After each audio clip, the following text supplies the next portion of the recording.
আসসালামু আলাইকুম রহমতুল্লাহি ওবারাকাতু। আমরা মুসলমান নন্নারী প্রতিদিন 5 ওয়াক্ত নামাজ আদায় করি, ফজর, জোহর, আসর, মাগরিব, এশা।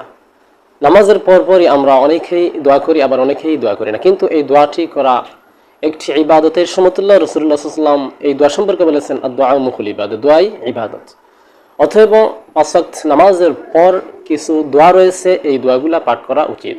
যেমন একটি সুন্দর একটি দোয়া রয়েছে, যে দোয়াটি হযরত মুআয ইবনে জাবাল রাদিয়াল্লাহু তাআলা আনহুকে নবী করিম সাল্লাল্লাহু আলাইহি ওয়াসাল্লাম ওসিয়ত করেছেন।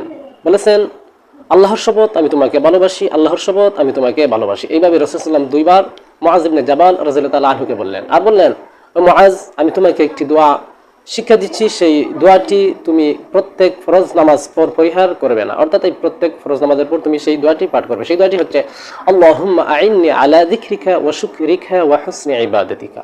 এই দোয়াটির অর্থ হচ্ছে, আল্লাহুম্মা আইন্নি, আয় আল্লাহ আমাকে তুমি সাহায্য করো, আল্লাহুম্মা আইন্নি আলা যিকরিকা, আমি যেন আপনার জিকির করতে পারি, ওয়া শুকরিকা, যেন আপনার শুকর আদায় করতে পারি, ওয়া হুসনি ইবাদাতিকা, আমি যেন উত্তম রূপে আপনার ইবাদত করতে পারি। অতএব আমরা প্রত্যেক যেন এই দোয়াটি মুখস্থ করে নামাজের পর এই দোয়াটি যেন পাঠ করতে পারি।